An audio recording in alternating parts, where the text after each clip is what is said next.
Good afternoon everyone. इससे पहले हमने 25 क्वेश्चंस की एक वीडियो बनाई थी। आई होप कि आपको वो वीडियो अच्छी लगी होगी, पसंद आई होगी। तो चलिए, रीजनिंग्स के, मैथ्स और रीजनिंग के कुछ और सवाल हम ना सॉल्व करते हैं और देखते हैं कि किस अप्रोच से हम ये क्वेश्चन को ईजिली हम ना सॉल्व कर सकते हैं। आई होप कि आपकी तैयारी अच्छी चल रही होगी। 23 जून को फीमेल सुपरवाइजर का एग्ज़ाम है। आई होप कि आप अच्छा कर रहे होंगे घर पे। तो चलिए स्टार्ट करते हैं।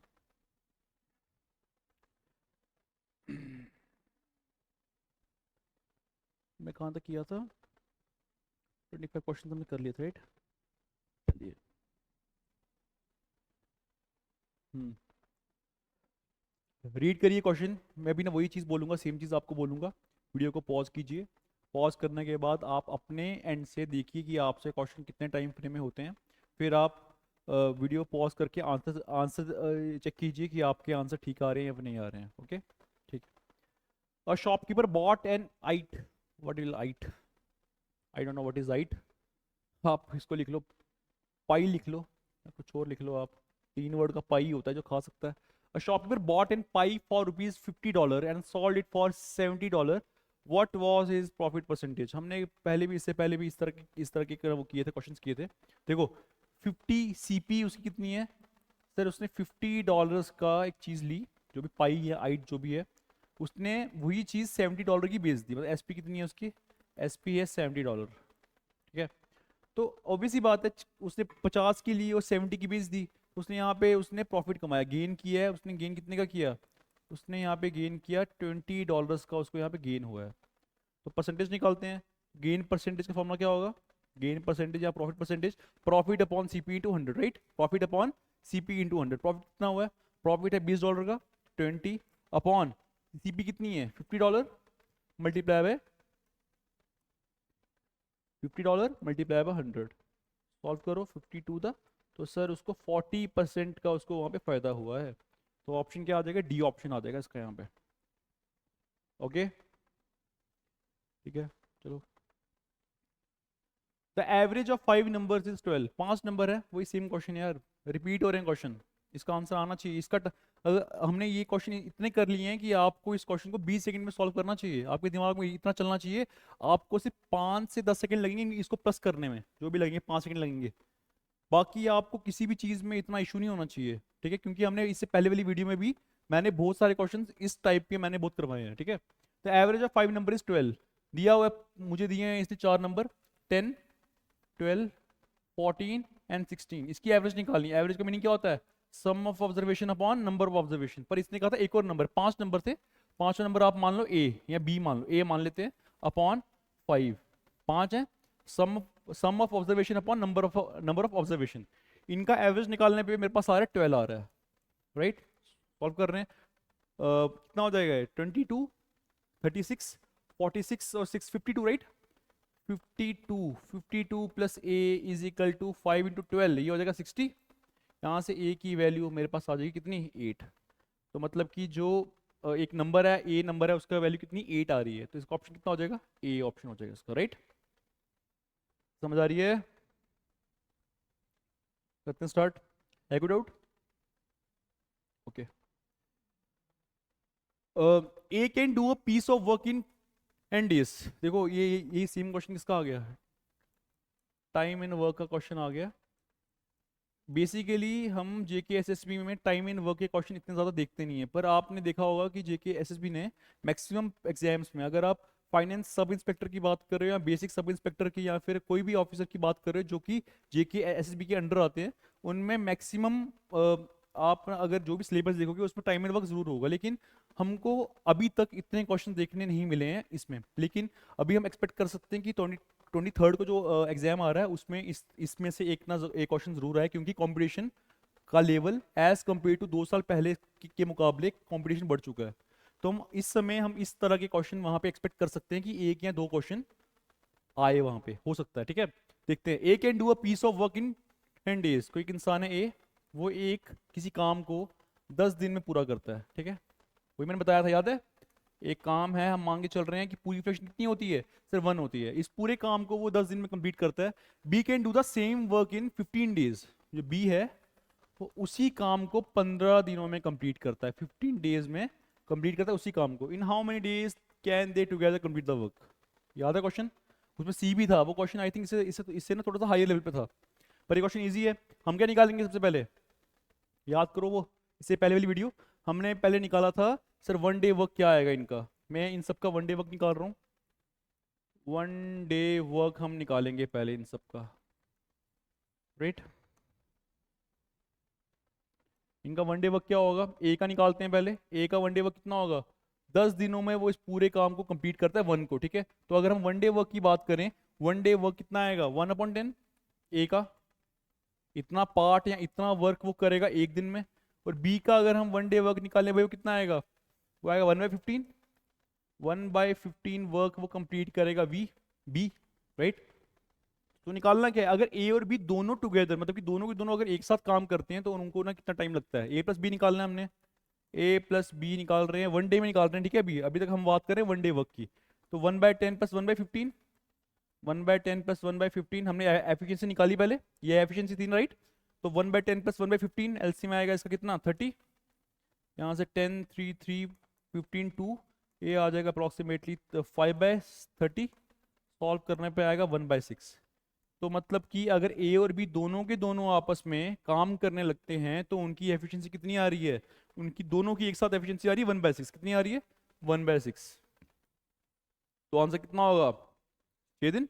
बताया था मैंने टाइम और वर्क आपस में इन्वर्सली रिलेटेड होते हैं। तो कितना आ जाएगा 1/6 आ जाएगा आंसर इसका, मतलब 1/6 मतलब कि 6 दिन लगेंगे उसको। यहाँ से इसको कर देंगे रेसिप्रोकल, कितना आएगा 6 दिन लगेंगे अगर ए और बी दोनों एक साथ काम करना शुरू करते हैं। ओके, ठीक है। इफ अ प्राइस, देखो अगला क्वेश्चन, वही सेम चीज करनी है आपको, पहले वीडियो पॉज करनी है। वीडियो पॉज करने के बाद आप अपने एंड से क्वेश्चन को सॉल्व करिए कि आप कितने इजीली ये क्वेश्चन को सॉल्व कर पा रहे हैं।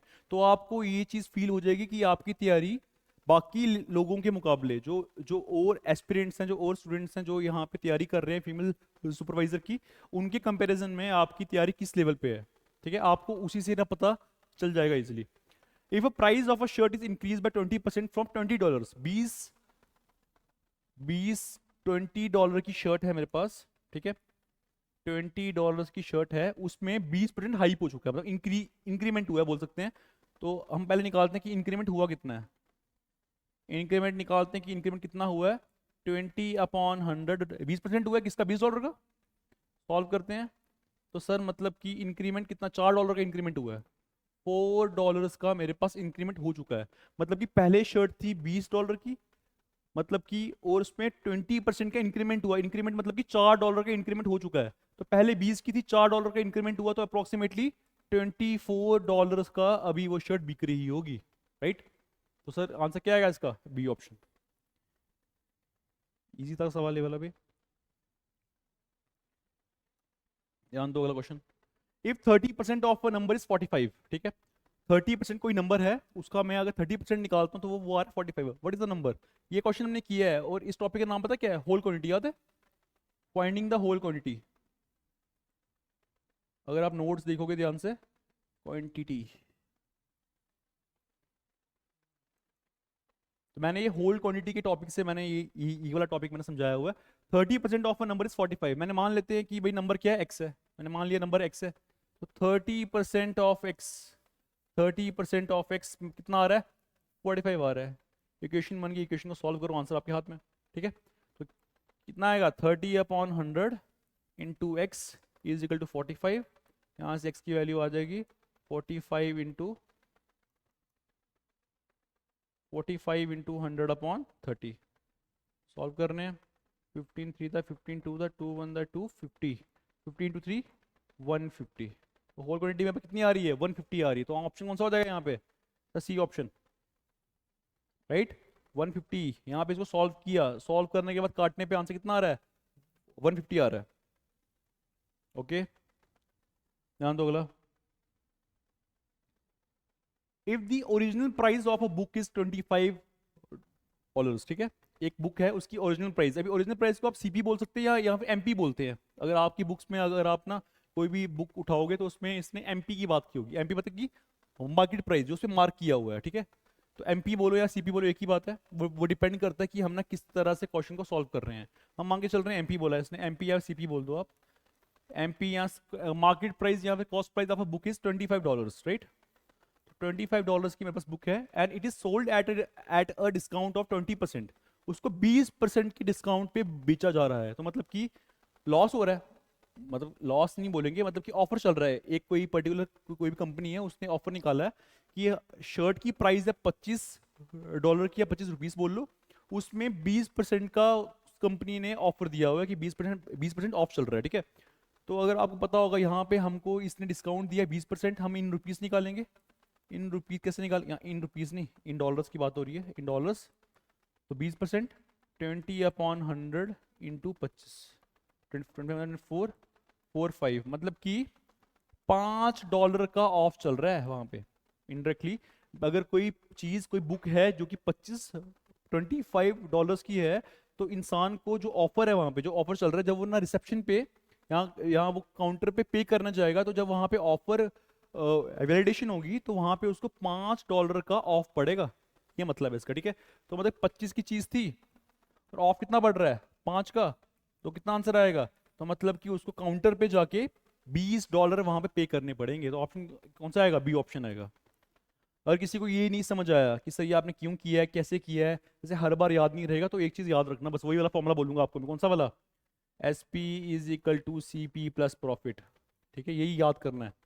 लॉस में क्या हो जाएगा, माइनस लॉस, ठीक है, सेम फॉर्मूला, बाकी सब सेम। अभी जब हम ना किसी को टैक्स पे करते हैं, ये लॉस लिखा है मैंने, ठीक है, लॉस है। जब हम किसी को टैक्स पे करते हैं, राइट, टैक्स हम ऐड करके देते हैं, तो क्या आएगा, plus tax, right. VAT, value added tax, वो भी हम प्लस करके देते हैं, प्लस वैट। जो ना जीएसटी लगाते हैं, वो भी हम ऐड करके देते हैं ना, जीएसटी हम अपने से पैसे ऐड करके उनको वहां पे करते हैं, राइट। तो प्लस जीएसटी हो जाएगा। और इसी टाइप पे अगर मैं बोलूं किसी कंपनी ने डिस्काउंट दिया है, तो हम जो अमाउंट मेरे पास बिल बन रहा है उससे आप पैसे कम देते हो वहां पे, राइट। तो यहाँ पे क्या आ जाएगा, माइनस डिस्काउंट। समझ आ रही है, देखो ध्यान से, देखो फॉर्मूला सेम है, बस आपको फील करना है, आपको एक फील करना है कि आप एक शॉप पे गए हो, एक शोरूम में गए हो, आप वहां से कोई चीज ना बाई कर रहे हो, ठीक है। तो जब आप वहां से बाई बाई करने लगे हो, तो ऑफर लगे हैं, वहां पे जीएसटी लगा हुआ है। अगर आप देखोगे कि जब भी आप ना रेस्टोरेंट में खाना खाते हो, तो रेस्टोरेंट में जब आप पे करते हो, वहां पे लिखा होता है कि जीएसटी इतना, 18% का जीएसटी लग रहा है, राइट। तो वही चीज है ये सब, कि अगर आप देखो कि लॉस माइनस में जा रहा है, टैक्स आप ऐड करके पे करते हो, जो भी वैल्यू बनती है आपकी उसमें आप टैक्स इंक्रीमेंट करके देते हो ना, तो मैंने इसलिए यहाँ पे हमने प्लस किया, प्लस करते हैं। वैट का मीनिंग होता है वैल्यू एडेड टैक्स, ये भी एक तरह से टैक्स ही होता है, वैल्यू एडेड टैक्स।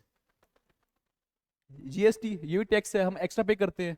और पर जो हमारा, जब भी किसी कंपनी ने कोई भी डिस्काउंट दिया होता है, तो आप जब ना काउंटर पे जाके पैसे पे करोगे, तो जो आपका बिल बना होगा उससे आप माइनस माइनस करोगे ना पैसे, तो इसलिए मैंने यहाँ पे माइनस लगाया। बाकी बाकी पूरा same, S P is equal to C P minus loss, यहाँ पे जो भी चलेगा आपका, इस तरह से आप याद कर सकते हो, वही मैंने यहाँ पे यूज किया हुआ है। ये क्या था, 25 मेरी एसपी थी, राइट, एमपी थी, मैंने माइनस कर लिया यार, देखो ना, ये था S P is equal to C P minus discount.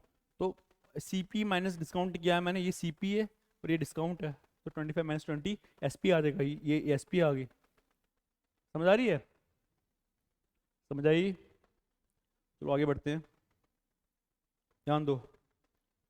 A company profits increase by 25% from, अभी इसको 100,000 बोलते हैं in terms of international terms, ऐसे बोल सकते हैं 1 लाख, ठीक है। What is the new cost price, वही सेम क्वेश्चन यार, 25% इंक्रीमेंट हो चुका है, तो ये सीधा आंसर है 125 आंसर है इसका, ठीक है।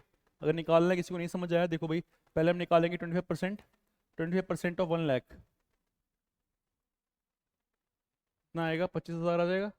मतलब कि $25,000 का इंक्रीमेंट हो चुका है, ठीक है। मतलब $25,000 का कंपनी जो भी है वो वहां पे उसका प्रॉफिट, इतना प्रॉफिट आ रहा है, इतना प्रॉफिट हो गया उसका। तो पहले कितना था, मतलब कि पहले कमाई इतनी थी, मतलब कि पहले इतनी अर्निंग थी, इतना प्रॉफिट था, अभी अर्निंग इतनी हो रही है, तो पूरा कितनी होगी, 1 lakh plus 25,000, which gives us 1,25,000 का उसको डॉलर का उसको फायदा हुआ कंपनी को, तो ऑप्शन ए आ गया, ठीक है। इस क्वेश्चन में एग्जाम में टाइम नहीं लगना चाहिए, सॉल्व करते हुए। If 15% of a number is 30, what is 40% of the same number? ध्यान देना, क्वेश्चन है वाला, ठीक है। कोई एक नंबर है, मान लो x, आप मान के चलो मेरे पास वो नंबर क्या है, नंबर है x, उसका 15% निकालूंगा तो आ रहा है 30 आ रहा है। उसी सेम नंबर का, ये सेम नंबर है, सेम नंबर में मारो x, उसी सेम नंबर का 40% निकालने पे क्या आंसर आएगा? देखो इसकी ना शॉर्ट ट्रिक है कि एक ही इक्वेशन में आंसर आ जाएगा आपका। वैसे भी कर सकते हो, पर अगर हम रूट से बात करें, मतलब जहां से ये सारी चीजें स्टार्ट होती हैं, अगर हम उस वाली मेथड से हम इस क्वेश्चन को सॉल्व करते हैं तो फिर हम इसको ना किस तरह सॉल्व करेंगे? 15% ऑफ अ नंबर, 15/100%, का 100 लगा इंटू नंबर मैंने मान लिया x, वो आ रहा है 30, सॉल्व किया, x की वैल्यू कितनी आ रही है, ये x क्या है मेरे पास, वो नंबर है, x की वैल्यू आ रही है 30 इंटू 100/15, 15 1 15 2, तो सर x की वैल्यू कितनी आ गई 200, मतलब कि वो नंबर था 200 था मेरे पास वो नंबर। अभी उसी नंबर का मुझे निकालना है 40%, निकाल लो। 40/100 पूछा क्या इसने कि उसी सेम नंबर का जो x की वैल्यू कितनी आई है मेरे पास यहाँ पे 200 आई है, 200 का सेम का आपने 40% मुझे बताओ निकाल के, किया हमने 40/100 इंटू 200, तो सर 80 आएगी, मतलब कि उसी नंबर का अगर हम 40% निकाले तो क्या आएगा सर 80 आएगा। तो ऑप्शन कौन सा हो जाएगा? B option. समझ आया? आगे बढ़े, हो गया। ध्यान दो, if 40% of a number is subtracted from the same number, देख रहे हो कोई नंबर है, वही सेम चीज बोलो x मैंने मान लिया, उसी नंबर का अगर मैं 40% लूं, उसी में से सेम नंबर को मैं अगर माइनस कर दूं, पर फ्रॉम बोला है मतलब कि सेम नंबर से मैं उस नंबर का 40% को मैं वहां पे माइनस कर रहा हूँ, ठीक है। मैंने मान लिया मेरे पास सेम नंबर x, ठीक है, यहाँ पे भी सेम नंबर की बात कर रहे हैं, यहाँ पे x है, अब सुनना इक्वेशन बनानी आनी चाहिए, ठीक है। Then the result is 30, minus करने पे मेरे पास क्या आ रहा है सर 30 आ रहा है, वही। अभी मैं सेम नंबर से मैं क्या माइनस कर रहा हूँ, उसी नंबर का 40% को माइनस कर रहा हूँ, मतलब माइनस 40% ऑफ x को उसमें से मैं माइनस कर रहा हूं, तब जाके मुझे क्या मिल रहा है सर 30 मिल रहा है। इक्वेशन फॉर्म हो गई, इक्वेशन को करो सॉल्व, आंसर आ जाएगा आपका। कर रहे हैं सॉल्व, क्या आ जाएगा 100x-40, एलसीएम लेंगे, ठीक है, यहाँ पे एलसीएम लेके यहाँ पे आप इन दोनों को सॉल्व करो, ये आ जाएगा मेरे पास 60x/100 is equal to 30, solve करने पे आ जाएगा x is equal to 30 into 100/60, 31 32, तो 21 250, एक्सेल कितनी आ जाएगी सर, एक्स की वैल्यू आ जाएगी 50। समझ आ रही है? तो मतलब कि वो नंबर कौन सा था जो मैं मान के चल रहा था सर, वो 50 है, तो ऑप्शन ए ऑप्शन आ जाएगा आपके पास। एक बार ध्यान से देखो क्वेश्चन, हो गया, आगे बढ़े, ध्यान दो। The HCF of two number is 5 and their LCM is 60, ये क्वेश्चन है नंबर सिस्टम पे, याद होगा मैंने इसका पर्टिकुलरली अलग से टॉपिक लिया था। HCF of two number is 5 and their LCM is 60, HCF दे दिया, ठीक है, किसी का दो नंबर्स हैं ए और बी मान लो, ठीक है, ए और बी मैंने मान लिया, ए और बी में दो नंबर है, उनका HCF निकालने पे 5 आ रहा है, 5 आ रहा है, और उसका lowest common factor, sorry LCM, lowest common multiple, lowest common multiple ये होता है हाईएस्ट कॉमन फैक्टर, ठीक है। एलसीएम लोएस्ट कॉमन मल्टीपल कितना आ रहा है 60 आ रहा है, तो बताना है अगर उनमें से एक नंबर 15 है, एक नंबर क्या है 15 है, तो बताओ कि दूसरा नंबर क्या होगा, ये पूछा गया है। अभी एक प्रॉपर्टी याद आ रही होगी आपको, हल्की हल्की याद आ रही होगी, पर प्रॉपर तरह से आप रिमाइंड नहीं कर पा रहे हो ना। प्रॉपर्टी क्या है? Sum of two number is equal to what? दो नंबर को, sorry, product of two number is equal to product of LCM and its HCF. मतलब की प्रॉपर्टी क्या होती है, मान लो अगर मुझे ना दो नंबर दिए ए और बी है, अगर मैं इनको इंटू करता हूँ तो वो ना किसके बराबर होगा, एलसीएम इंटू एचसीएफ, इन्हीं दोनों नंबर का एलसीएम और एचसीएफ के बराबर होगा, अगर मैं उन दोनों को इंटू करता हूँ, इनके बराबर होता है, ठीक है। ये प्रॉपर्टी है, ये प्रॉपर्टी आनी चाहिए इस क्वेश्चन के लिए। तो वैसे ही एचसीएफ इंटू एलसीएम, मैंने एक नंबर ए मान लिया, एक नंबर बी मान लिया, एचसीएफ दिया 5, एलसीएम दिया 60, तो हम करते हैं एलसीएम इंटू एचसीएफ, एलसीएम कितना है 60, एचसीएफ कितना है 5, is equal to product of number A into B, A कितना दिया 15, बी मुझे निकालना है, सॉल्व करो इसको, B is equal to 60 into 5/15, 15 1 15 4 5 होता है 20, बी की कितनी आ गई सर 20, तो मेरे पास जो दूसरा नंबर होगा वो कौन सा होगा 20, ऑप्शन सी ऑप्शन।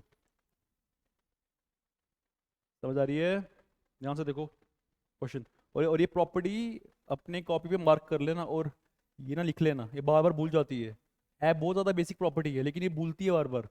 तो अगर प्रॉपर्टी को अपने कॉपी पे लिखना है, आप ना इस तरह लिख सकते हो, the product of two number is equal to LCM of two number multiply by LCF of वही दो नंबर का एचसीएफ और वही दो नंबर का एलसीएम को अगर मैं ना प्रोडक्ट करता हूं, तब जाके मुझे उन दोनों नंबर का प्रोडक्ट मिलता है। आई समझ? ठीक है। Next question, the price of a computer is decrease by 15% from $800। ठीक है, $800 से किसी प्राइस, कंप्यूटर का प्राइस 15% घट गया, डेप्रिशिएट हो गया या फिर डिक्रीज हो गया, तो निकालते हैं।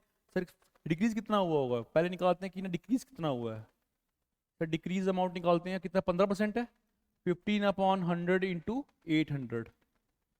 सॉल्व करने हैं, 15 × 8 120, मतलब $120 उसका रेट कम हो गया। मतलब पहले पहले उसका रेट था $800, अभी डेप्रिशिएट होके उसका रेट कितना बन गया है, उसका रेट बन गया है मतलब 120, उसका रेट कम हो चुका है। तो मतलब कि कम होने के बाद उसका रेट रेट हमारा ना कितना बना होगा, 800 पहले था माइनस 120, तो ये $680 बन गया होगा आफ्टर डिक्रीजिंग। तो 680 बी ऑप्शन आंसर आ जाएगा इसका। इजी सवाल है, इतने हार्ड नहीं क्वेश्चन नहीं है।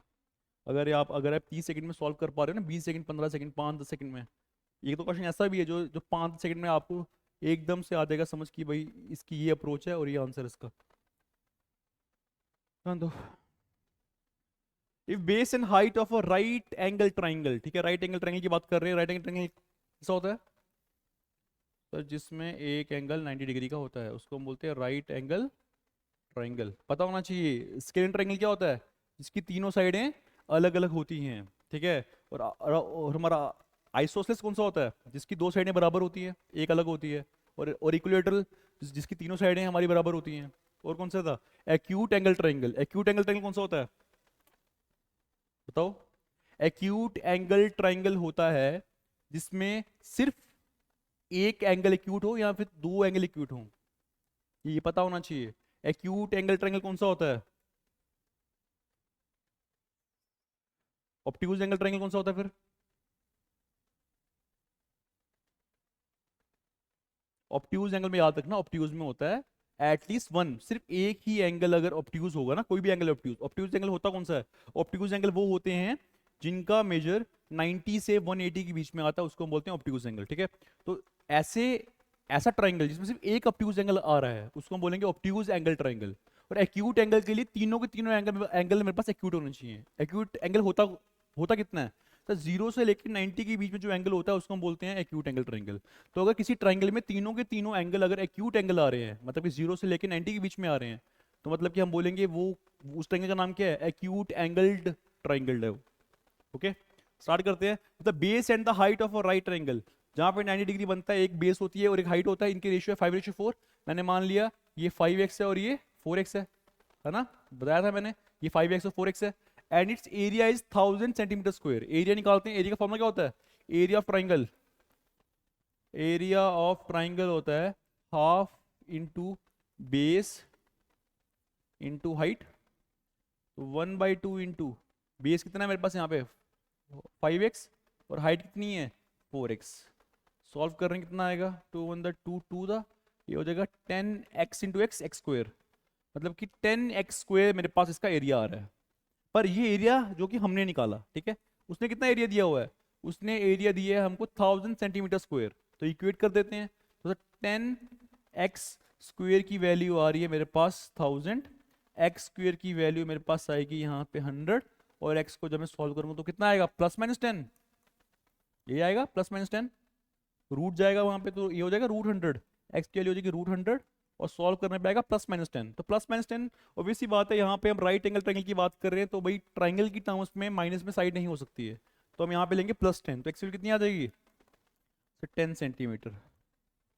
एक्स पूछा क्या था इसने, find the base and height respectively, height और बेस निकालने, एक्स की वैल्यू आ रही है 10, तो 5 × 10 कितना हो जाएगा, 50 सेंटीमीटर का इसका बेस होगा, और 4 × 10 40 सेंटीमीटर का इसका हाइट होगी। तो 40-50 आंसर आ जाएगा आपका सी ऑप्शन। ओके, देखो क्वेश्चन एक बार दोबारा, ओके बढ़ते हैं अगले क्वेश्चन की तरफ। If the two parallel sides of a trapezium are 12 centimetre and 4 centimetre, पता होना चाहिए आपको क्या होता है ट्रिपेजियम। ट्रिपेजियम की एक ही प्रॉपर्टी है, ठीक है। In fact you should know the all the properties of the parallelogram, square, rhombus, ठीक है, या आपको ना पता होना चाहिए ऑलरेडी, क्योंकि इसका क्वेश्चन आप एक्सपेक्ट कर सकते हो एक। तो यहाँ पे बात कर रहा है वो किसकी, बात कर रहा है ट्रिपेजियम की। ट्रिपेजियम की एक ही प्रॉपर्टी है, वो प्रॉपर्टी क्या है, one pair of opposite sides are parallel. एक ही पेयर होता है, one pair of opposite side is parallel, इस तरह से होती है ट्रिपेजियम।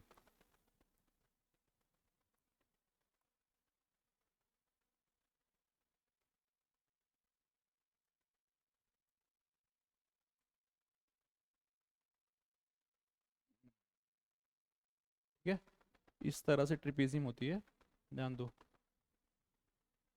ट्रिपेजियम का सिर्फ एक ही प्रॉपर्टी, दोबारा बोल रहा हूँ, वो प्रॉपर्टी क्या है, one pair of opposite side is parallel. सिर्फ एक ही पेयर होता है, वो ये वाला पेयर है, ये वाला पेयर और ये वाला पेयर, ये वाले पेयर आपस में ऑपोजिट है और ये दोनों आपस में पैरेलल होते हैं, ठीक है।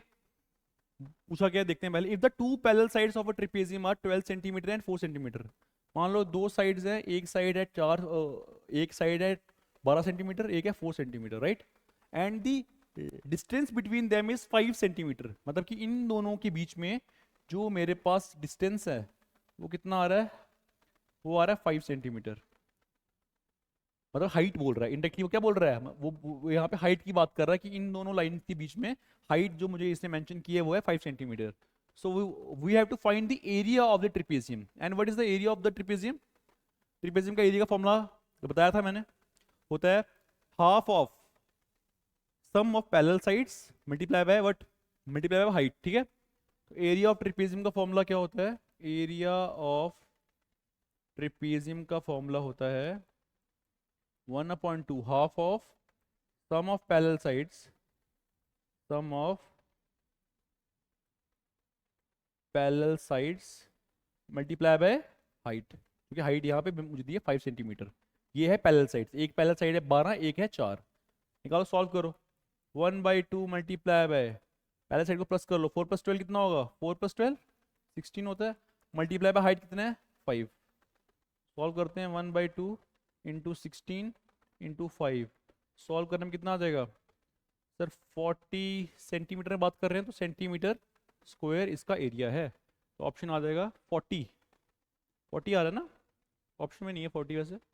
1/2 इंटू 16 इंटू 5, 2 1 2 8, 8 तो 40 सेंटीमीटर स्क्वायर इसका एरिया है भाई, यहाँ पे ऑप्शन में नहीं है, यहाँ पे शायद से ऑप्शन में गलती हुई है, तो यहाँ पे इसको काट लो, ये 40 सेंटीमीटर स्क्वायर इसका ऑप्शन है, ठीक है, ये इसका सही आंसर है। ऑप्शन में आई थिंक गलत हो गया होगा क्वेश्चन, ठीक है, हो गया, कॉपी कर लो एक बार। ये फॉर्मूला एक बार दोबारा देख लेना, काम आएगा formula. Area of trapezium, area of parallelogram, area of parallelogram क्या होता है, बेस इनटू हाइट, हेमिस्फीयर याद है, volume of cylinder the pi r square h, curve surface area of the cuboid 2 × BH + HL, याद है। क्या मतलब होता है, होता क्या है उसका मतलब, कि जब हम किसी का कर्व सरफेस एरिया निकालते हैं उसका मतलब क्या है, बॉटम और टॉप को छोड़ देना है ना। और फ्रस्टम तो नहीं है आई थिंक, आपको कौन आ सकता है, वॉल्यूम ऑफ द कोन याद रखो 1/3 पाई आर स्क्वायर एच होता है। और कौन से फॉर्मूले हैं, हाँ, क्यूब आ सकता है आपको, सिलेंडर का टोटल सरफेस एरिया आ सकता है 2πr × r+h, और हेमिस्फीयर, स्फीयर, ये सारी चीज़ें आ सकती हैं आपको भाई, याद रखो इनका, ठीक है। करते हैं आगे, find the digit sum of, मतलब कि जो भी वो नंबर है उनको प्लस करना है। अब क्या है क्वेश्चन देखते हैं, ऑफ नंबर ए बी, कोई भी पास नंबर है ए और बी, ठीक है, ए बी ऐसे ना दो अक्षर का नंबर है, ऐसे होता है ना 48, 48, तो इनको प्लस करके आंसर देना है, 8 4 12, इस तरह से आंसर देना है मुझे, ठीक है। Find the digit sum of, find the digit sum of number A B, A और बी को प्लस करके आंसर देना है। अभी ए और बी क्या मुझे नहीं पता। If A is the even prime number, देखो क्वेश्चन क्या है, even prime number, there is only one even prime number, हमारे पास प्राइम नंबर में एक ही नंबर इवन होता है, कौन सा होता है 2, राइट। तो हमने ए मेरे पास आ गया 2 आ गया, पता होना चाहिए। होता क्या प्राइम नंबर, प्राइम नंबर वो होता है जिसके सिर्फ दो ही फैक्टर होते हैं, एक वो खुद एक वन, दो से ज्यादा फैक्टर नहीं होते हैं। रॉन्ग बोल रहे हो। कॉम्पोजिट नंबर कौन से होते हैं? Composite number are those number जिनके फैक्टर्स दो से ज्यादा फैक्टर्स होते हैं, जिनके उसको क्या बोलते हैं? कॉम्पोजिट नंबर होते हैं। इवन नंबर क्या होते हैं? इवन नंबर वो होते हैं जो कि 2 के टेबल में आते हैं, ठीक है। तो ये ऐसे कि 2 है, 2 इवन भी है और वो प्राइम नंबर भी है, तो 2 एक तरह से ना ए इज इवन प्राइम नंबर, सिर्फ एक ही नंबर है मेरे पास पूरे के पूरे नेचुरल नंबर नंबर सिस्टम में, रियल नंबर्स में ना सिर्फ एक ही एक ऐसा नंबर है जो कि प्राइम नंबर भी है और इवन नंबर भी है, वो कौन सा? 2 है। और बी क्या है? B is the smallest prime number. Smallest prime number कौन सा होता है? सबसे छोटा प्राइम नंबर बोलते हैं 2। यहाँ पे भी 2 आ गया, तो इनको प्लस करना, 2 + 2 कितना आएगा आंसर? 4, option B. देखो ये क्वेश्चन आपका 5 सेकंड का सवाल है, 5 सेकंड भी ज्यादा बोल दिया मैंने आपको। 5 सेकंड में अगर आपको पता है ना कि इवन प्राइम नंबर क्या है, और ये बेसिक नॉलेज है, आई थिंक क्लास 6 7 या 6 क्लास के बच्चे को भी ये इसका आंसर आता होगा। तो आपको ये question with in like 5 second में सॉल्व करना है वहाँ पे एग्जाम में। ओके, बढ़ते आगे। क्या दिया है? द स्मॉलेस्ट नंबर बाई विच 512, ठीक है। 512 क्या होता है? 2 की पावर 9 याद होगा, और 8 का क्यूब भी होता है, ठीक है। 512 be multiplied to make it a perfect square, मतलब 512 को मुझे किससे मल्टीप्लाई करना है? मल्टीप्लिकेशन की बात कर रहा है ना। मुझे 512 को किससे मल्टीप्लाई करूं कि वो परफेक्ट स्क्वायर हो जाए? पहले हम जानते हैं कि परफेक्ट स्क्वायर होता क्या है। परफेक्ट स्क्वायर होता है जैसे मान लो 100, 100 का जिसका रूट पॉसिबल है, आप ऐसे याद कर लो, जिसको दो नंबर को मल्टीप्लाई करने पे कोई नंबर आए वो मेरे पास है परफेक्ट स्क्वायर है। मतलब सेम नंबर को, जैसे 100 का होता है 10, मतलब कि 10 इंटू 10 करने पे 100 आता है। जैसे 81 का क्या होगा? 9 × 9, तो ये। और वैसे अगर मैं बोलूँ 49 का कितना होगा? 7, 64 का कितना होगा? 8। अभी ये आ कैसे रहा है? देखो 10 इंटू 10 करने में 100 आ रहा है, 9 × 9 81, 7 × 7 49, 8 × 8 64, और क्या होगा? 5, जैसे मान लो 25 का आ गया 5। वैसे आगे बढ़ते हैं, अगर 441 किसका होता है? 21 का। और 400 किसका होता है? 20 का। ऐसे वैसे 25 का 625। सारे समझ?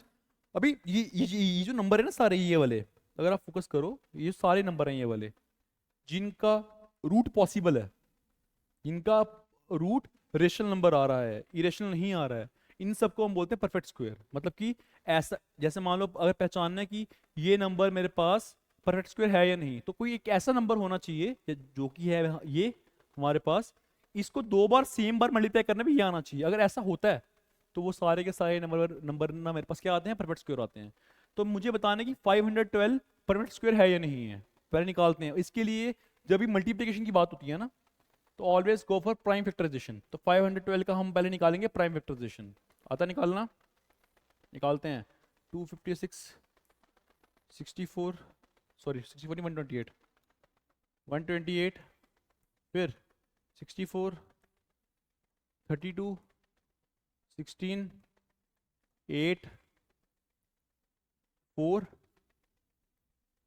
2 और फिर 1। मतलब कि आप देखोगे अगर 512 में यहाँ पे मेरे पास ना 9 2s आ रहे हैं, 9 ये 9 है सारे के साथ। देखो 1 2 3 4 5 6 7 8 9, तो 512 को थोड़ा सा नीचे लिखता हूँ मैं, तो मतलब 512 को मैं लिख सकता हूँ, नो 2 है, नो 2, मतलब 2 को मैं 9 बार अगर इंटू करूंगा तो मेरे पास क्या आएगा? 512 आएगा।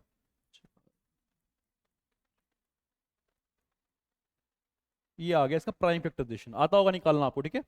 तो प्राइम फैक्टराइजेशन में जब हम, if we are talking about perfect square ना, स्क्वायर का मीनिंग होता है दो, है ना। दो दो चीजों को मल्टीप्लाई करने पे आता स्क्वायर आता है, ठीक है। तो जब स्क्वेयरिंग में है ना, हम जब पेयरिंग करते हैं तो यहाँ पे हमको पेयर बनाना है दो दो का। तो ये दो पेयर बन गए, ये दो पेयर बन गए। मैं पेयरिंग करता हूँ किसी और रंग से, ठीक है। तो मान लो ये दो पेयर बन गए, ये दो बन गए, ये दो बन गए, ये दो बन गए। तो एक नंबर रह गया, वो कौन सा है? 2। अभी मुझे मल्टीप्लाई करना है ना, एक नंबर, कुछ ऐसा नंबर मुझे यहाँ पे मल्टीप्लाई करके देना है कि इसका भी पेयर बन जाए। और परफेक्ट स्क्वायर की निशानी क्या होती है? कि उसके सारे के सारे पेयर बनते हैं, ठीक है। तो यहाँ पे मुझे किससे इंटू करना है? सर एक और नंबर चाहिए मुझे, 2 चाहिए यहाँ पे, तब जाके ना ये दोनों का पेयर बन जाएगा। बनेगा नहीं बनेगा? और जब हम रूट करते हैं, रूट में से क्या होता है? 2 पेयर से एक रूट नीचे आता है, ठीक है। वो क्वेश्चन हो गया आगे वाला। पर इससे पूछा क्या? कौन से नंबर से मुझे मल्टीप्लाई करना है कि तब जाके मेरे पास ये परफेक्ट स्क्वायर बन जाए। सर बाकी सारे पेयर बन रहे थे, एक 2 रह गया था, उसको पेयरिंग करने के लिए मैंने एक को नंबर दे दिया 2। तो मैंने जो अपने से नंबर दिया भाई, वो हमने कौन सा दिया है सर, 2 नंबर दिया खुद से। तो इसका ऑप्शन क्या आएगा सर, डी ऑप्शन आएगा। और आप ना इंटू करके देख भी लीजिए, 512 को आप जब 2 से इंटू करोगे तो वो बनेगा 1024, और 1024 मेरे पास एक परफेक्ट स्क्वायर है। नहीं पता तो पता होना चाहिए, 1024 मेरे पास परफेक्ट स्क्वायर है। इसका रूट निकालने में कितना आता है, 32 आता है। मतलब 32 इंटू 32 आप करोगे तो फिर कितना आएगा, 1024 आएगा। तो इसलिए 1024 is a perfect square, right. तो आंसर आएगा 2। मतलब एक सबसे छोटा नंबर जिससे आप 32 को मल्टीप्लाई करो और वो मेरा क्या बन जाए, परफेक्ट स्क्वायर बन जाए, वो कौन सा है, सॉरी इसको 512 को। तो आंसर क्या आएगा, 2। ओके, पढ़ते हैं आगे।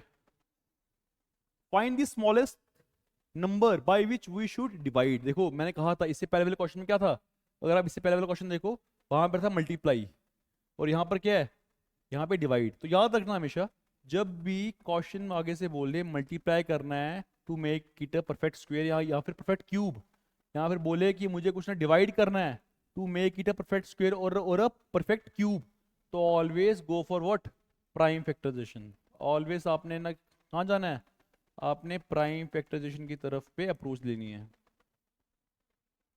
आई समझ, प्राइम फैक्टराइजेशन की तरफ आपकी अप्रोच जानी चाहिए दिमाग में। ठीक है, करते हैं स्टार्ट। तो क्या बोला, फाइंड द स्मॉलेस्ट, 1536 बोला ना। तो पहले हम निकालेंगे इसका प्राइम फैक्टराइजेशन, 1536 सॉल्व करते हैं इसको। 2 से जाएगा, ठीक है, 2 7 14, 1 13, 2 6 12, 1 768, 2 7 14, 1 13, 12, 1 6, हाँ 2 2 3 6, 1 16, 2 8 16, 2 4 8, 2 से करते हैं दोबारा, 2 1 2, 1 18, 2 9 18, 2 4, 2 9 18, 2 9 18, 1 12, 2 6 12, 2 48, 2 24, 2 12, 2 6, 2 3, यहाँ पे 3 1, राइट। ये विजिबल है। तो मतलब कि मैं आपको यहाँ पे बताया था कि मैंने किया क्या है। जब मैं 1536 का प्राइम फैक्टराइजेशन निकालूंगा, वो फिर पता क्या आएगा, यहाँ पे आप देख सकते हैं 2 इंटू 2 कितने 2 हैं, 1 2 3 4 5 6 7 8 9 2 हैं, 1 2 3 4 5 6 7 8 और 9, और एक साथ में मेरे पास नीचे आ रहा है 3 एक्स्ट्रा आ रहा है। ठीक है, तो हम बात कर रहे हैं परफेक्ट क्यूब की बात कर रहे हैं। ठीक है, यहाँ पे बात किसकी हो रही है, परफेक्ट क्यूब की हो रही है। और जब क्यूब की बात होती है तो क्यूब का मीनिंग क्या होता है, 3 बार, मतलब कि मुझे इसे पेयरिंग देखने, 3 3 की पेयरिंग देखने हैं। जैसे हम पहले अपना परफेक्ट स्क्वायर देख रहे थे, तो वैसे परफेक्ट क्यूब में मतलब अभी क्यूब का मीनिंग क्या होता है, जैसे 2 का क्यूब, मतलब 2 को 3 बार इंटू करेंगे तो क्या आएगा, 2 इंटू 2 इंटू 2 कितना आएगा, 8 आएगा। जैसे 4 का क्यूब करेंगे, 4 इंटू 4 इंटू 4 कितना आएगा, 64। ठीक है, ये सारे क्यूब है। तो ना परफेक्ट क्यूब, ये सारे नंबर ना है मेरे पास परफेक्ट क्यूब है। ठीक है, तो अगर हम परफेक्ट क्यूब की बात करें, परफेक्ट जैसे मैंने कहा अभी कि परफेक्ट स्क्वायर में पेयरिंग होती है 2 नंबर्स की, वैसी परफेक्ट क्यूब में पेयरिंग होती है 3 नंबर की। तो यहाँ पे हम 3 3 की पेयरिंग करेंगे। देखो ये 3 का पेयर बन गया, देखो इन 3 का पेयर बन गया, ये 3 का पेयर बन गया, इन 3 का पेयर बन गया। बेचारा कौन रह गया, अकेला। तो 3 यहाँ पे अकेला रह गया, रह गया अकेला 3। तो इस 3 को, मतलब कि मुझे इसको, इस पूरे को मुझे किससे डिवाइड करना है, किससे डिवाइड करूं जिससे मेरे पास ये मेरा परफेक्ट क्यूब बन जाए, मतलब सारे के सारे पेयर आपस में मिले हों। सर ये भी पेयर मिल रहा है, इसका तो ना कोई इशू नहीं है, इसका भी कोई इशू नहीं है, इसका भी नहीं है, पर एक 3 एक्स्ट्रा आ रहा है। तो अगर मैं इस पूरे के पूरे टर्म को 3 से डिवाइड कर दूं, तो ये 3 और ये 3 आपस में कट जाएगा, तो जाके मेरे पास सारे के सारे पेयर बने रहेंगे, रहेंगे बने हुए रहेंगे सर। तो मेरे पास एक्स्ट्रा नंबर कौन सा आ रहा है, 3। तो हम इस पूरी टर्म को 3 से डिवाइड करेंगे। तो मतलब कि कौन सा नंबर है, what is the smallest number by विच मैं इस टर्म को डिवाइड करूं कि मेरे पास ये परफेक्ट क्यूब बन जाए। मतलब कि क्यूब का मीनिंग है, परफेक्ट क्यूब का मीनिंग है सारे के सारे जो नंबर हो उनका पेयर बना हो। तो सर हम 3 से डिवाइड कर देंगे, तो आंसर यहाँ पे आ जाएगा बी। और आप जब, हाँ, और आप जब ना 1536 को 3 से डिवाइड करोगे ना, विजिबल नहीं होगा, देखो ध्यान से, जब हम इसको 3 से डिवाइड करेंगे तो मेरे पास कितना आएगा, फिर 512 आएगा। और 512 भाई का क्यूब होता है, तो बताया था मैंने स्टार्टिंग में, इस पर नहीं बताया, 8 का क्यूब होता है। आप 8 इंटू 8 इंटू 8 करोगे तो कितना आएगा, 512 आएगा। इसलिए 512 इज द परफेक्ट क्यूब। तो मैंने 156 को मैंने 3 से डिवाइड करूंगा कि वो जाके परफेक्ट क्यूब बन जाए। आ रही है समझ? आगे बढ़े।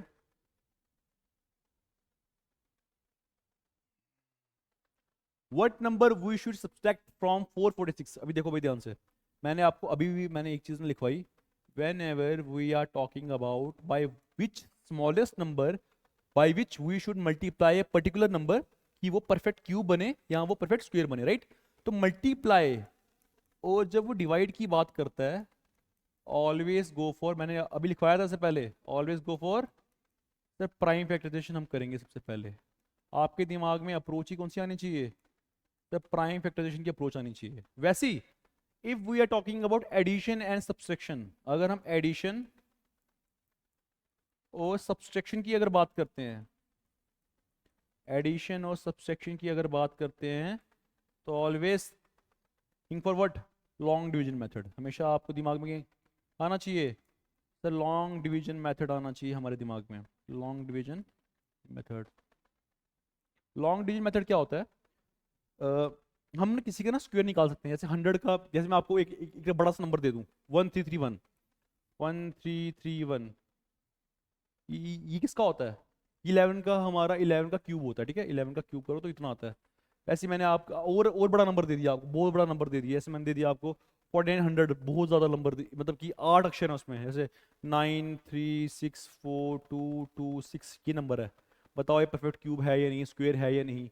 तो इसमें हमने कितना नंबर ऐड करें या कितना नंबर सब्ट्रैक्ट करें? तो उसको निकालने के लिए एक मेथड है जिसको हम बोलते हैं लॉन्ग डिवीजन मेथड, जिससे हम किसी का, पर only cube, sorry only square के लिए, ये मेथड हमारे पास क्यूब के लिए अप्लाई नहीं है, ठीक है? ये मेथड हमारे पास क्यूब के लिए अप्लाई नहीं है, ये मेथड क्यूब के लिए हमारे पास वर्क नहीं करेगा। जब भी हमको किसी का स्क्वायर रूट निकालना है, हम लॉन्ग डिवीजन मेथड से हम निकाल सकते हैं। तो मतलब कि मैं आपको यहाँ पे 4 चीज़ें, यहाँ से हम हमारे पास 4 क्वेश्चन का कवरिंग होता है। क्या क्वेश्चन है? अगर कोई बोले by what number, by what smallest number we should multiply a particular number so that it will be a perfect square, यहाँ पर परफेक्ट क्यूब। तो ऑलवेज अगर मल्टीप्लाई या फिर डिवाइड की बात करता है, मल्टीप्लाई करना है या फिर कौन से स्मॉलेस्ट नंबर से आपको डिवाइड करना है, तो आपने प्राइम फैक्टराइजेशन को दिमाग में लाना है, और आपको स्टार्टिंग में क्वेश्चन को अप्रोच ही कहाँ से करना है? प्राइम फैक्टराइजेशन से करना स्टार्ट। वैसे ही अगर परफेक्ट स्क्वायर की बात करें, परफेक्ट स्क्वायर में अगर वो बोलता है कि मैं कौन सा नंबर इसमें ऐड करूं या फिर ना सब्सट्रैक्ट करूं, by what smallest number we should add या फिर सब्सट्रैक्ट, कि वो मेरे पास वो हो जाए, परफेक्ट स्क्वायर बन जाए, तो आपके दिमाग में अप्रोच आनी चाहिए लॉन्ग डिवीजन मेथड की। आई समझ? तो इन चारों में से कोई भी क्वेश्चन आ सकता है, तो याद रखना जब भी मल्टीप्लाई और डिवाइड की बात करेगा, प्राइम फैक्टराइजेशन आना चाहिए दिमाग में, और जब भी वो एडिशन और ना सब्ट्रैक्शन की बात करेगा, तो आपके दिमाग में लॉन्ग डिवीजन मेथड आना चाहिए। ओके? तो बात कर रहा है वो किसकी, यहाँ पे बात किसी की है? सेक्शन की। तो लॉन्ग डिवीजन मेथड हम अप्लाई करेंगे। तो कौन सा पूछा? 446 पूछा। देखो मुझे तो पता है 446 में से 5 काटेंगे तो आ जाएगा 441, और 441 होता है 21 का स्क्वायर। पर आप देखो यहाँ से, ठीक है 441 है, 441 का लॉन्ग डिवीजन मेथड आप देखो, वो हम कैसे निकालेंगे? ऐसे आता नहीं है तो भाई सीखो, ठीक है? आपको नहीं अगर आता है तो फिर सीखो। क्या करते हैं भाई, पीछे से इसकी पेयरिंग स्टार्ट करते हैं, 2 पेयर एक सिंगल पेयर, ठीक है? तो 4 किसका स्क्वायर होता है? 2 का स्क्वायर होता है, 2 टू द 4, रिमाइंडर 0, इस पेयर को नीचे उतारेंगे, ये हो जाएगा 41, और इसका करेंगे इंटू 2, 2 इंटू 2 कितना होता है? 4। अभी यहाँ पे कौन सा नंबर लगाए जो इधर भी लगाए कि ये आ जाए? 41 इंटू 41, 41 इंटू 1 कितना हो जाएगा? 41, तो 0, तो आंसर कितना आ गया?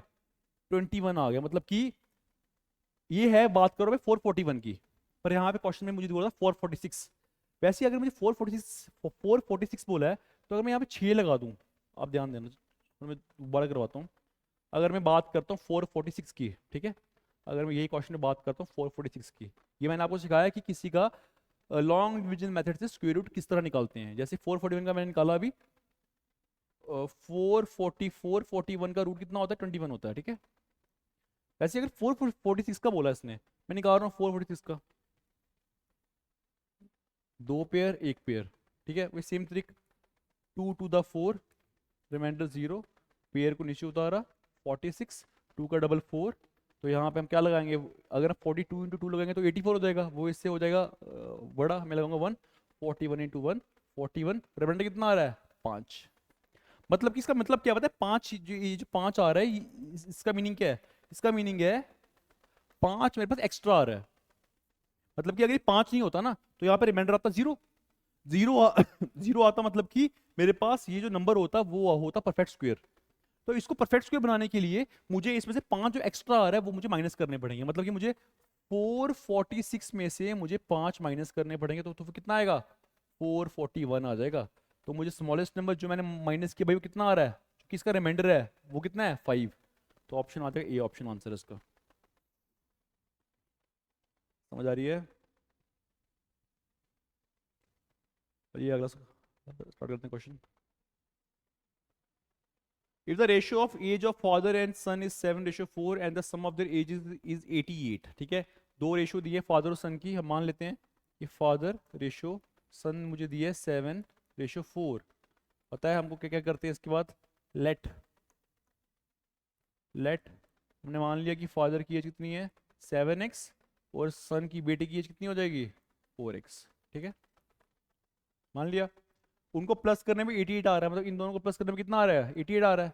7x प्लस 4x को प्लस करने में कितना आ रहा है? 88। 7 प्लस 4 11x, 11x की वैल्यू 88, यहाँ से x कितना आ जाएगा? 8 आ जाएगा। x की वैल्यू 8 यहाँ पे पुट करते हैं तो फादर की कितनी हो जाएगी? 7 इंटू 8 प्लस 7 इंटू 8 56। मतलब कि फादर की उम्र होगी 56, बेटे की होगी 8 for the 32। 56 and 32 are the ages of father and son respectively. तो 56 और 32 कौन सा? ए ऑप्शन है। ठीक है, ये ऑप्शन आंसर हो जाएगा आपका। बढ़ते हैं अगले क्वेश्चन की तरफ।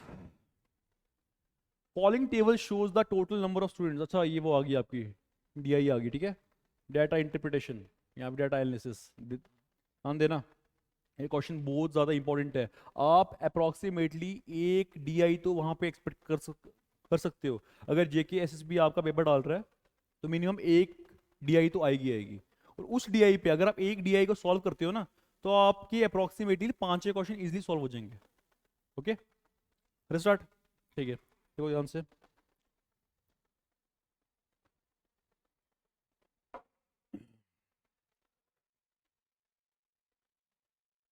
स्टार्ट, कॉपी कर लो,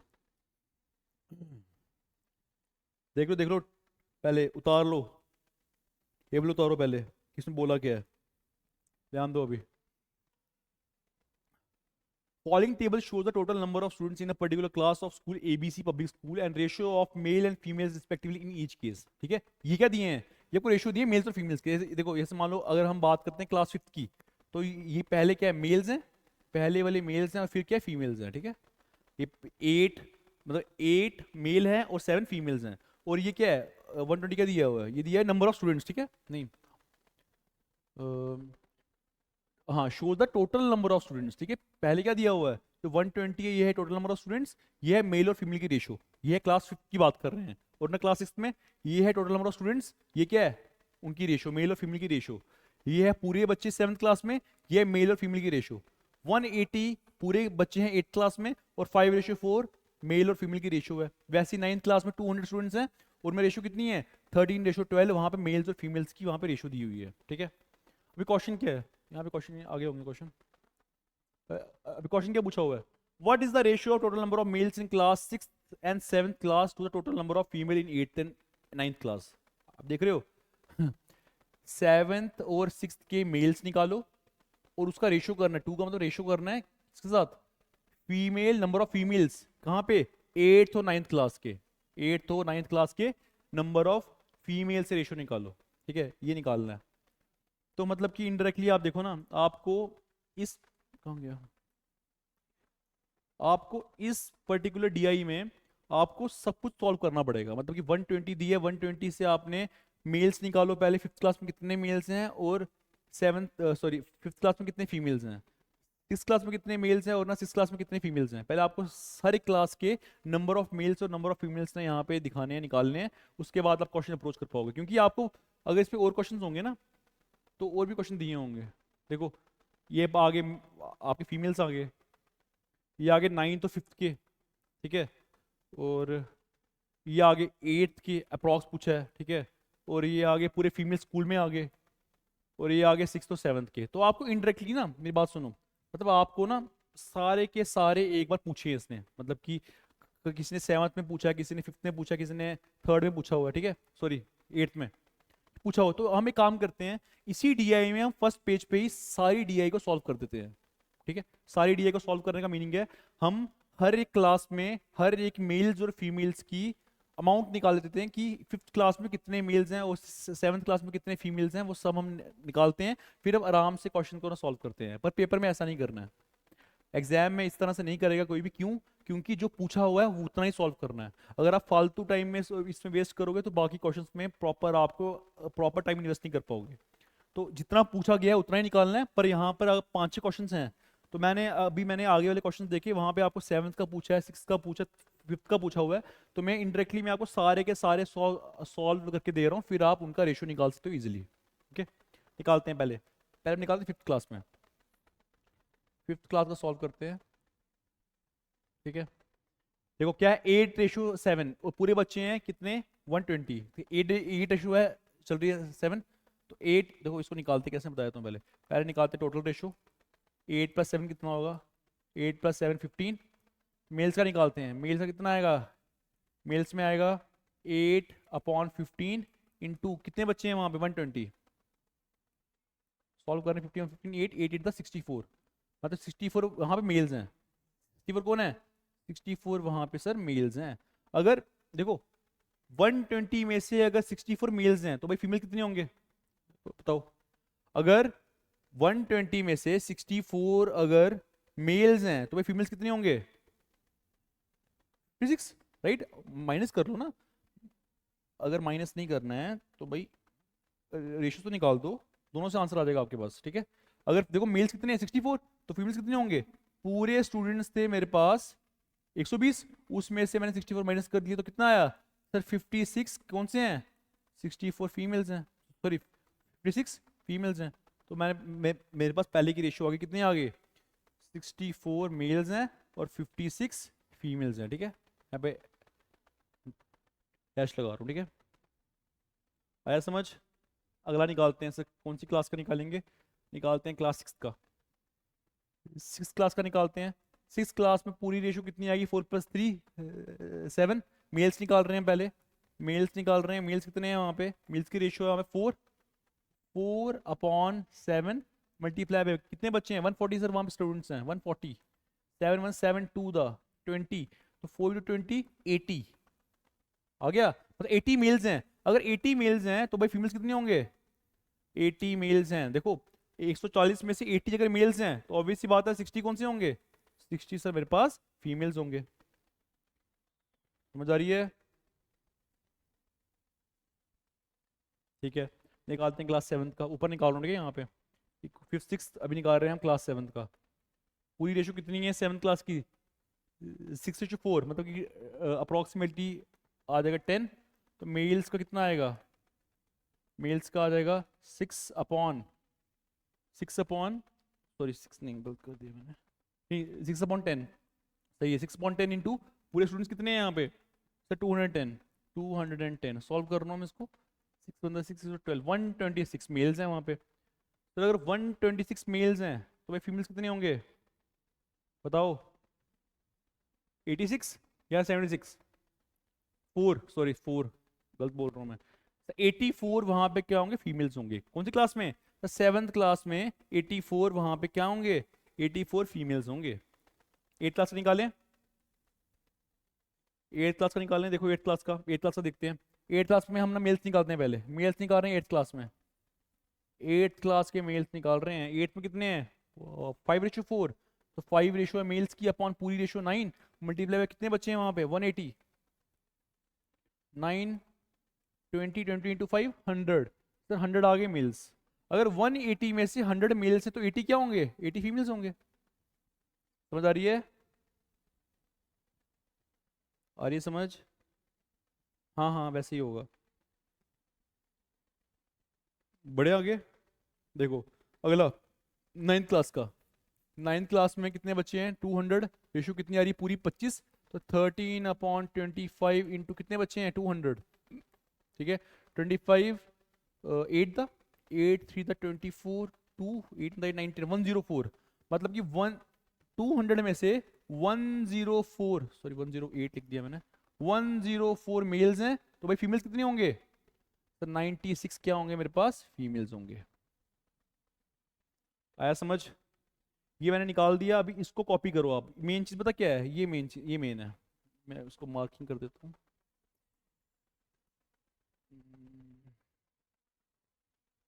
जो हमने ये निकाला ना, ये आपका पूरा का पूरा आपकी डीआई है। आप इसमें से अभी कोई भी क्वेश्चन का आंसर दे दो, जो भी इसने पूछा है ना, सबका आंसर आप यहाँ से मार्क कर सकते हो। ठीक है, देखते हैं अभी क्वेश्चन पूछा क्या इसने, ध्यान दो अभी। What is the ratio of total number of males? Males की बात कर रहे हैं सिक्स और सेवंथ में। ठीक है, सिक्स और सेवंथ में कितने मेल्स हैं? देखो सर, सिक्स में है 80, सेवंथ में 126। 80 और 126, ठीक है, 80 इसमें 80 है, इसमें है 126। इनको प्लस करना है और इसको रेशियो निकालेंगे किसके साथ? Total number of female in eighth class, female in eighth and ninth. Female की बात कर रहे हैं, female in eighth and ninth. Eighth में है ना 80 और इसमें 96। 80 एंड 96, 80 और यहाँ पर है 96। इसमें कितने हैं? 96। इनको निकालनी है, रेशियो निकालनी है, प्लस करो। कितना आ जाएगा यहाँ से? दो, छः, 6 8 10 1, हाँ 26 आ गया इसका रेशियो विद 96 और 80 कितना होता है? 176। इसकी रेशियो निकाल दो, अभी आ जाएगा आंसर कोई। देखते हैं, 2 से कर रहे हैं, 2 103 रेशियो 2 8 16 16 160 2 8 16 2 8 16, हाँ 2 8 16 88 103 रेशियो 88 ऑप्शन में है। एक ऑप्शन है मेरे पास यहाँ पे 103 रेशियो 88। पर पता है देखो 88 तो भाई मेरे पास इतना कॉम्पोजिट नंबर है, पर जो 103 है ना, ये मेरे पास प्राइम नंबर है, तो हम इसको आगे नहीं काट सकते। ठीक है, तो रेशियो कितनी आ जाएगी? 103 रेशियो 88, तो इसका ए ऑप्शन हो जाएगा। समझ आ रही है?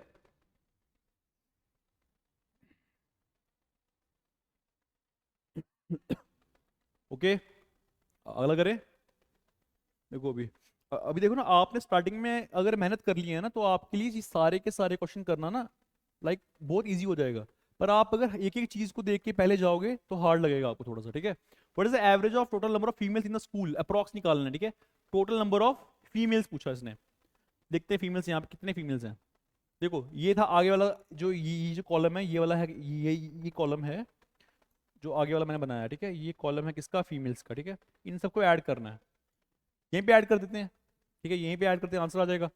देखते हैं यहाँ पे टोटल फीमेल लिख रहा हूँ यहाँ पे। ठीक है, TF मतलब कि पूरे फीमेल्स कितने हैं मेरे पास यहाँ पे, प्लस कर रहा हूँ। जैसे 10 16 1 6 12 20 28 28 और 9, 28 और 9 कितना होगा?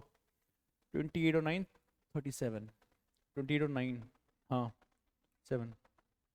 ठीक है, तो टोटल फीमेल्स कितने हो गए? 376। कितने हो गए? 376 मेरे पास टोटल के टोटल क्या है? फीमेल्स हैं। 376 पूरे फीमेल्स हैं। डिवाइड कैसे करना है? देखो एवरेज बोला है, एवरेज का मीनिंग क्या होता है? Sum of observation upon number of observations. मेरे पास कौन कौन सी क्लासेस थी?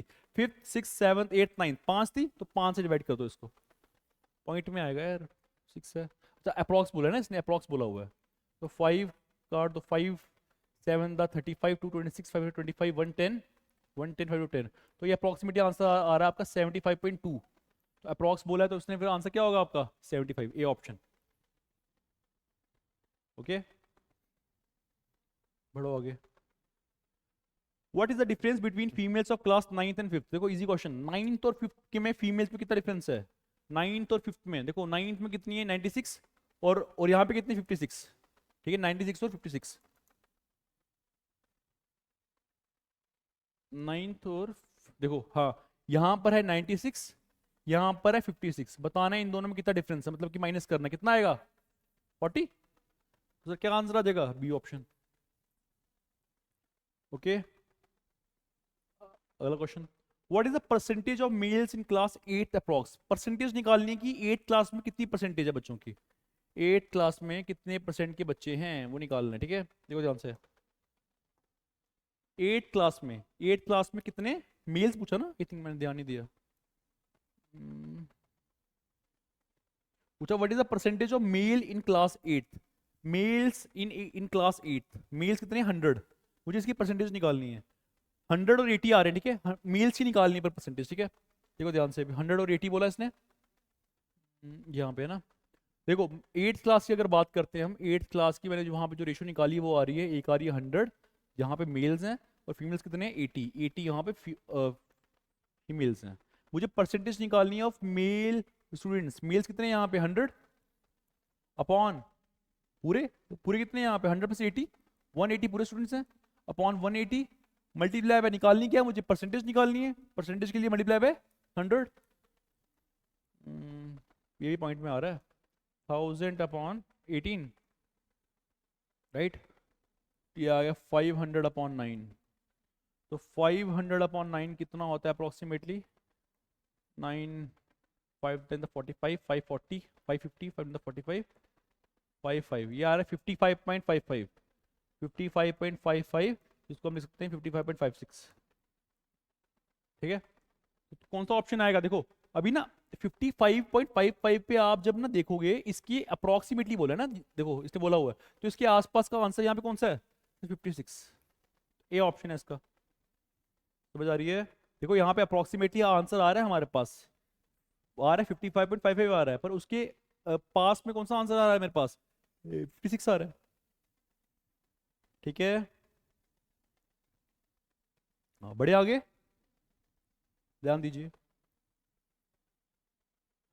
Find the difference between the total number of males and females in the school, total number of females and male, देखो हमने ना फीमेल्स निकाला था अभी रिसेंटली है ना, टोटल नंबर ऑफ फीमेल्स कितनी आ रही थी हमारे पास, फीमेल्स आ रही थी 376, 376 फीमेल्स हमने निकाली, कितनी आ रही है 376, मेल्स निकाल लेते हैं, प्लस करते हैं मेल्स को, मेल्स कितने आ रहे हैं देखो ध्यान से, हम निकाल रहे हैं यहाँ पे टोटल मेल्स कितने हैं, ठीक है 64, इन सबको ऐड अप करना है, ठीक है। ये वाले कॉलम को मैं यहाँ पे कॉलम दिखा देता हूँ आपको, कॉलम कौन सा है, पिंक वाला देखते हैं, ये वाला कॉलम, ये वाला कॉलम शो कर रहा है all the number of males in class 5th to 9th, ठीक है। हम करते हैं प्लस इसको, तो कितना आएगा 64, 6 4 10, 10 4 14, 1 16 17, 17 1, 1 2 3 4 474, एक बार देख लो दोबारा, एक बार दोबारा देख लीजिए,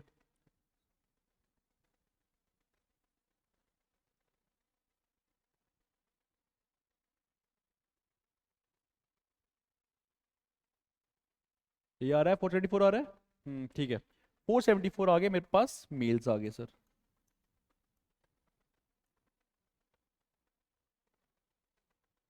474 आ रहा है ना सर, ये आ रहा है मेरे पास, मेल्स कितने आ रहे हैं सर, मेल्स आ रहे हैं 474, मुझे बताने हैं इन दोनों में कितना डिफरेंस है, डिफरेंस पूछा, क्या पूछा है, what is the difference between the total number of males and females in the school, 474 और 376 में इन दोनों को माइनस कर लो, 474 माइनस 376 कितना आएगा अप्रोक्सीमेटली, तो बोलो आंसर कितना आ रहा है, 8 वाला 108 आ रहा है, ये 118 आ रहा है। देखो यहाँ पे अभी देखो हम कैसे करते हैं, यहाँ पे 14 आना था, 14 में से 6 माइनस करेंगे तो भाई कितना आएगा, 8 आएगा ना। तो देखो ऐसे बच्चे ऑप्शन मार्क कर देंगे, पर यहाँ पे इन्होंने हर किसी का यूनिट डिजिट ने क्या दिया हुआ है, 8 दिया हुआ है, तो हमको पूरा सॉल्व तो करना पड़ेगा। कर लो माइनस, आंसर बताओ क्या आ रहा है इसका,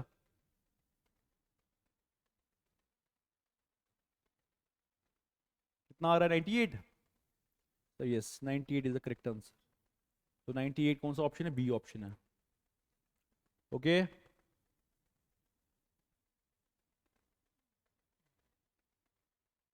49 होगी, लास्ट क्वेश्चन होगा आई थिंक इसके बाद, ये वाला लास्ट क्वेश्चन हुआ, हाँ बस ये लास्ट क्वेश्चन है।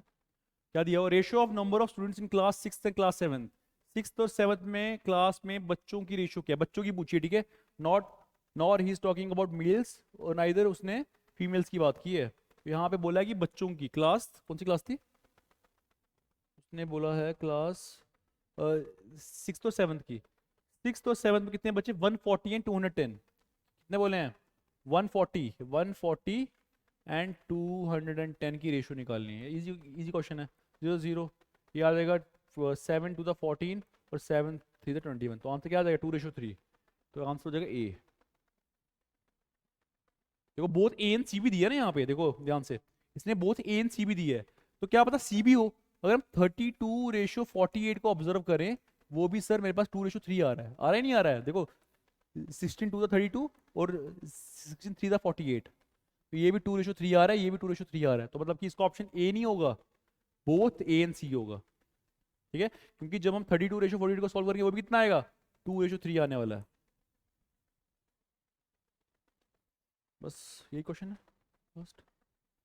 यस, ठीक है, आज की वीडियो हम यहीं पे एंड करते हैं। होप आपको ये वीडियो अच्छी लगी होगी, और इसके रिलेटेड आपको कोई भी डाउट रहेगा तो आप हमको कमेंट बॉक्स में बता सकते हैं। और ज़्यादा वीडियोस देखने के लिए सब्सक्राइब करें विद्या चैनल को। Thank you.